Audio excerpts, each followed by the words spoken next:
Encore.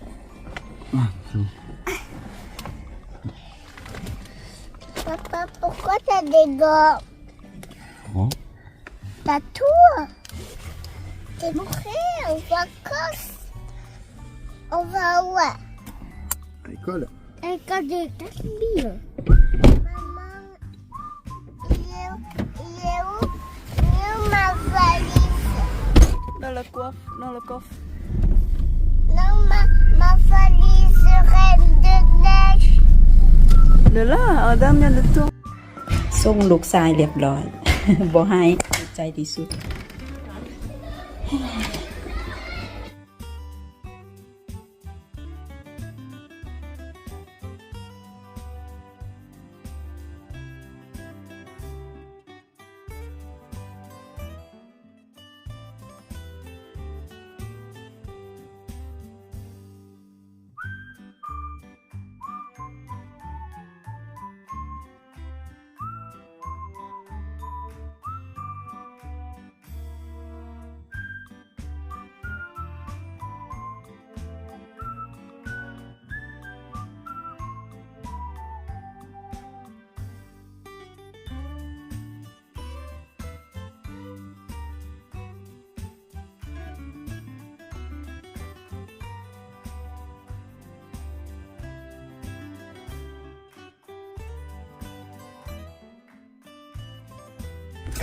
ไปส่งลูกมาวันนี้มา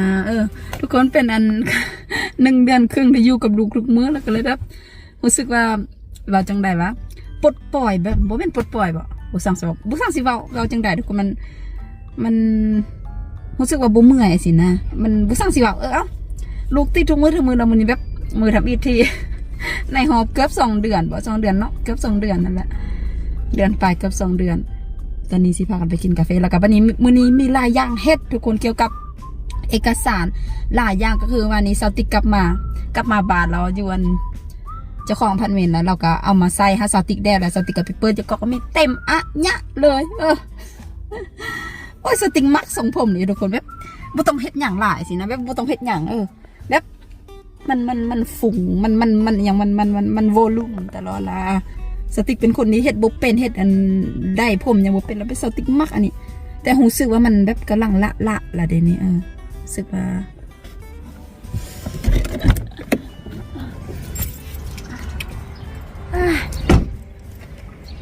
ว่าเป็นฝุ่งเจ้าเห็นบ่ใช่ผมข่อย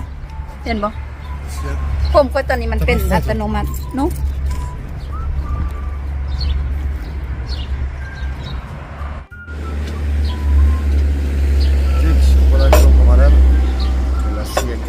Merci, cher. Non, pas toi, non, t'as pas besoin d'entendre toi. Tu crois que c'est mon cas? C'est ici, quand même.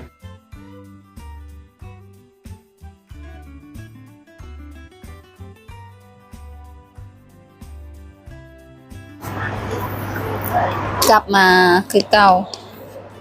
กลับมาอันนี้หยังวะกลับมาแบบใช้ชีวิตแบบเก่า อยู่ในเมืองคนที่หยังวะทุกคนที่บ่ยิ้มบ่แย้มว่าซี่นะทุกคนสติกมาวันเก่ามื้อเช้ามีหลายอย่างเฮ็ดก็คือว่าหลังจากที่สติกไปส่งลูกแล้วสติกก็ไปกินกาแฟกับผัวแล้วก็สติกไปหาหน่วยงานคนว่างงานความจริงบ่มีหยังดอกความจริงสติกก็ฮู้เฮ็ดจังได๋ต้องส่งอีเมลถามเพราะว่าสติกมีอันที่ปรึกษาอันคนว่างงานแต่ผัวบ่เป็นหยังอยากไปทำอยากไปเบิ่งว่ามีแขกหลายบ่นั่นก็เข้าไปก็บ่มีไผมีแต่พนักงานแล้วก็นะเฮาก็จะส่งอันอีเมลถามแบบอันอยากได้นัดจังซี่นะอยากได้นัดกับที่ปรึกษาเกี่ยวกับสิสติกสิสอนเรียนอีหยังจังซี่นะสิเรียนformation อีหยังจังซี่นะโอ้เย็นนะกันยังเย็นอยู่ตอนเช้าแต่ว่าตอนแรงสายแล้วมันก็ร้อนแม่มื้อวานนี้ละประมาณ 4-5 โมงแล้วก็ร้อนแต่ร้อนว่า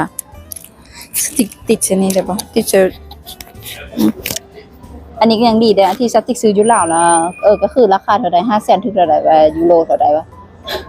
500,000 ยูโรเท่าส่ง20 ยูโรบ่ฮู้สติกซื้อแล้วใส่บ่ได้เบิ่งกินอันนี้นำกันเควินไปซื้ออัน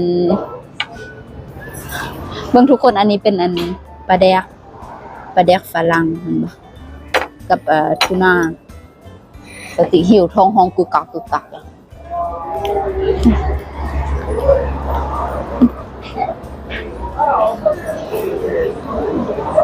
เควินไปซื้อยาสูบ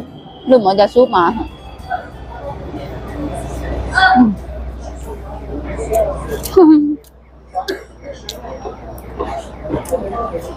แบบ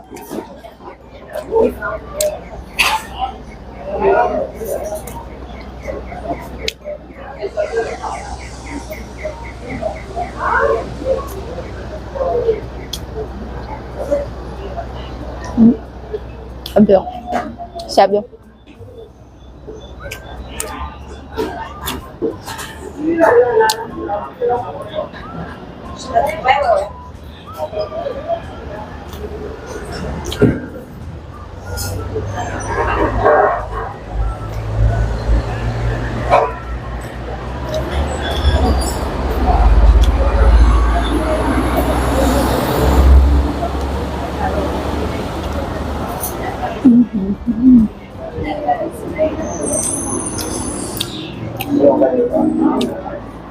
แบบดนน่ะบ่ได้กินเวลากลับมากินมันก็คือมันแซ่บจังนะแล้วกินทุกมื้อก็บ่แซ่บ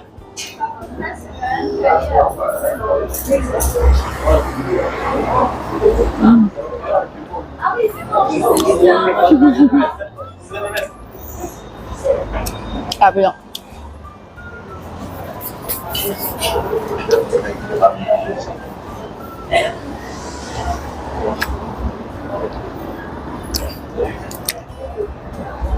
บ่อนนี้มีคนตลอดอ่ะ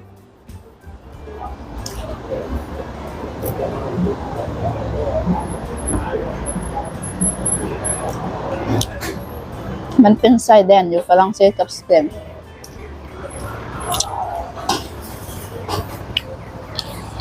ก็มีคนย่างเดินตลอดเย็นหนาวตอนเสาร์สิถ้าอยู่บนแสงแดดก็โอเคถ้าอยู่บนแสงแดดโอเคสบายบ่ได้หนาวถ้าอยู่บนห่มแล้วมันหนาวสิเนาะเนาะเควิน